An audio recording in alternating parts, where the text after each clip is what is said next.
Assalamualaikum, selamat sejahtera. Okey, ni kita akan bincang soalan nombor 8. Okey, set B.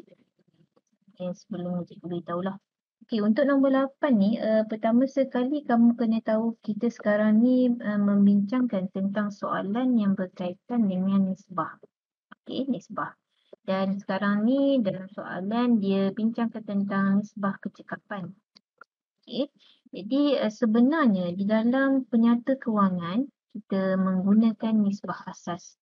Okey, yang mana nisbah asas ni kalau kamu masih ingat lagi, okey. Nisbah asas, okey. Kita ada 3 kan? Okey. Nisbah asas ni. Pertama nisbah untung. Okey. Okey, nisbah untung. Okey, nisbah untung. Kemudian kita ada nisbah kecairan.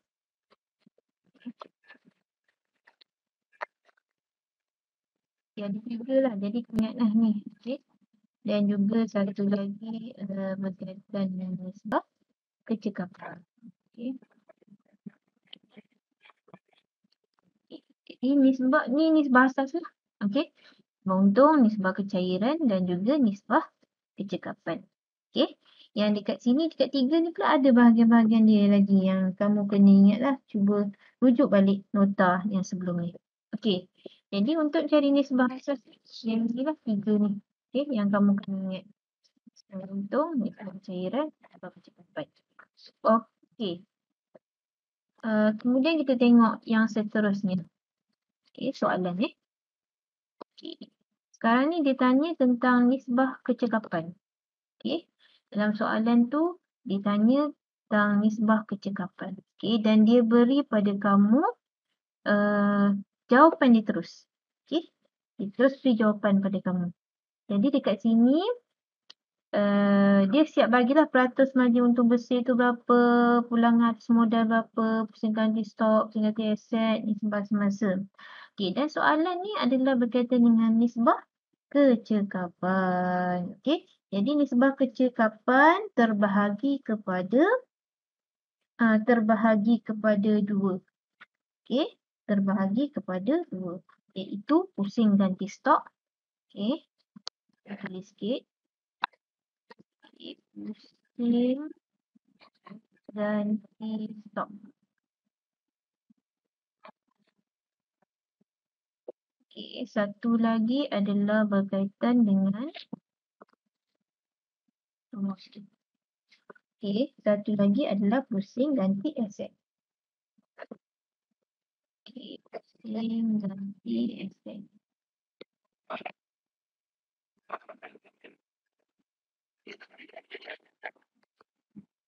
Okey. So, sekarang ni pusing ganti stok dia bagi lah pada kamu tu. Okey, dia bagi. Pusing ganti stok dia bagi. Okey. Pusing ganti aset pun dia bagi. Okey.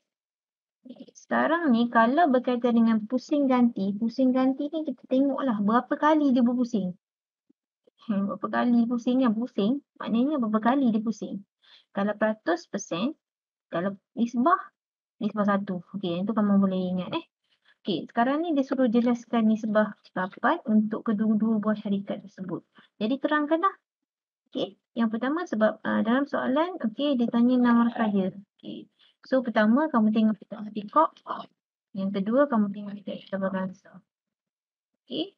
So yang pertama sekali untuk multi-corp kamu kata menunjukkan pembelian stok baru dia telah digantikan sebanyak 1.2 kali dalam tempoh peakanan tersebut berbanding extravaganza sebanyak 2.5 kali dalam tempoh peakanan. Ini menunjukkan apa? Ini menunjukkan dari segi pusing ganti aset menunjukkan tadi kita cakap aset ke stok? Kita cakap stok dulu cakap stok. Okey, jadi menunjukkan dari segi pusing ganti stok tu yang lebih baik.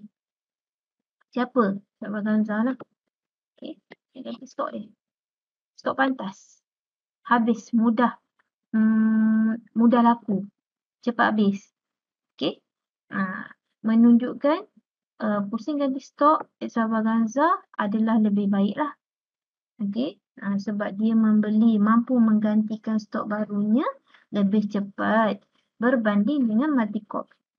Okey, dapat mungkin dapat 2 markah kat situ. Okey. Kemudian kamu kata pula pusing ganti aset. Okey, pusing ganti aset bagi multi-corp adalah 0.89. Okey, manakala pusing ganti aset bagi extravaganza adalah 0.68 kali. Okey, menunjukkan pusing ganti bagi multi-corp adalah lebih cekap. Okey, menunjukkan kecekapan dia menguruskan aset gitu. Okey, lebih baik dalam tempoh perekonomian tersebut. Okey, jadi menunjukkan dia punya ganti aset yang lebih baik. Maknanya aset tu diganti dengan lebih baik lah.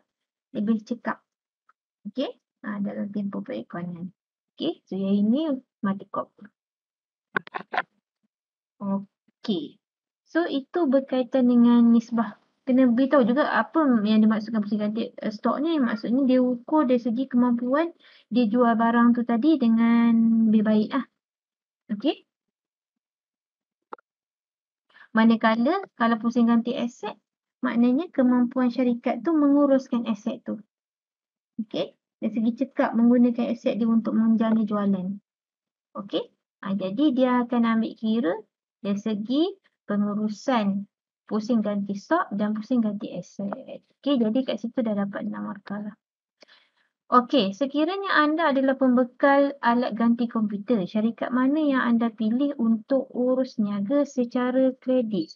Okey, kat sini dia ada keyword dia, urus niaga secara kredit.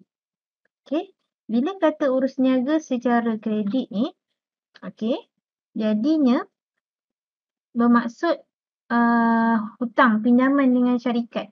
Ni pinjaman. Kita kata urus niaga secara kredit itu pinjaman kan. Okey. Jadi syarikat mana yang mampu membayar lah hutang tersebut. Bila kata kredit tadi hutang, jadi mampu membayar secara baik. Okey. Jadi itu yang dimaksudkan dengan urus niaga secara kredit. Jadi kita tengok apa? Kita tengok nisbah apa? Kita tengok dari segi nisbah kecairan. Okey, jadi yang ini kita boleh tengok nisbah kecairan. Urus niaga kredit. Okey. Sekejap Okey, jadi berdasarkan kepada itu, kita boleh tulislah sikit kat situ. Okey, sekejap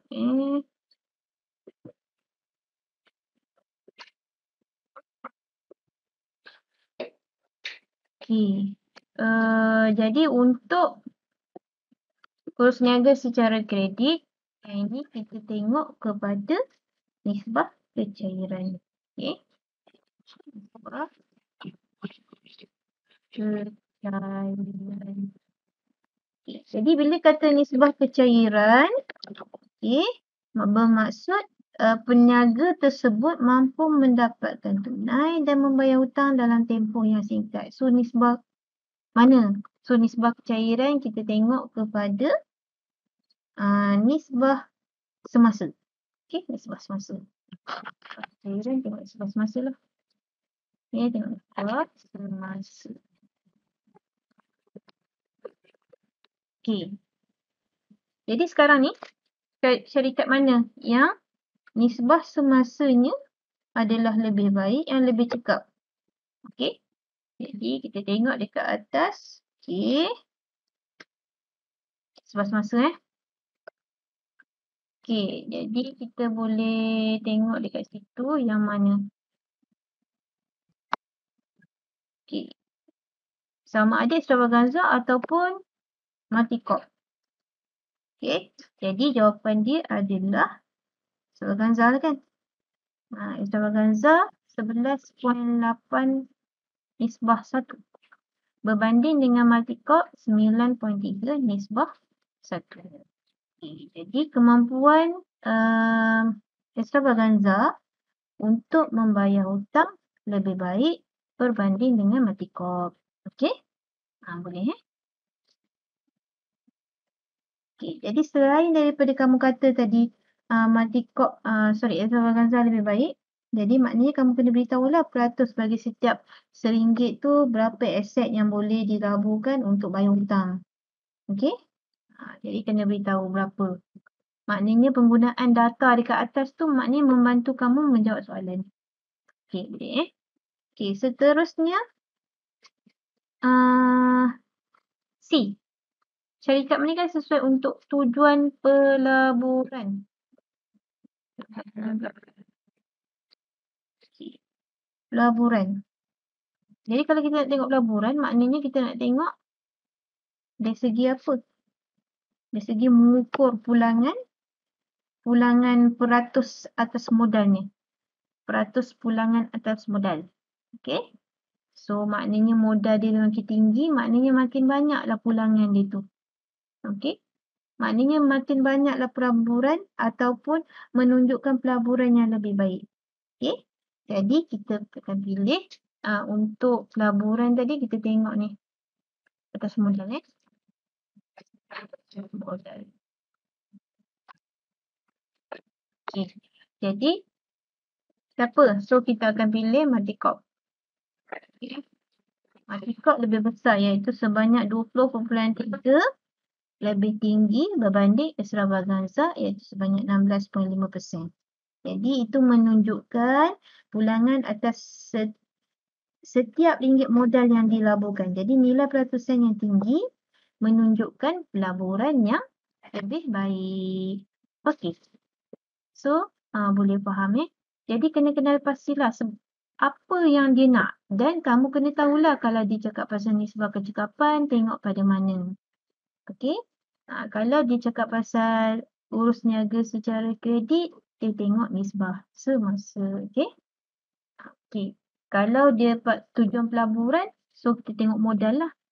Okey. Semakin banyak modal tersebut digunakan, maka semakin baiklah pelaburan. Okey.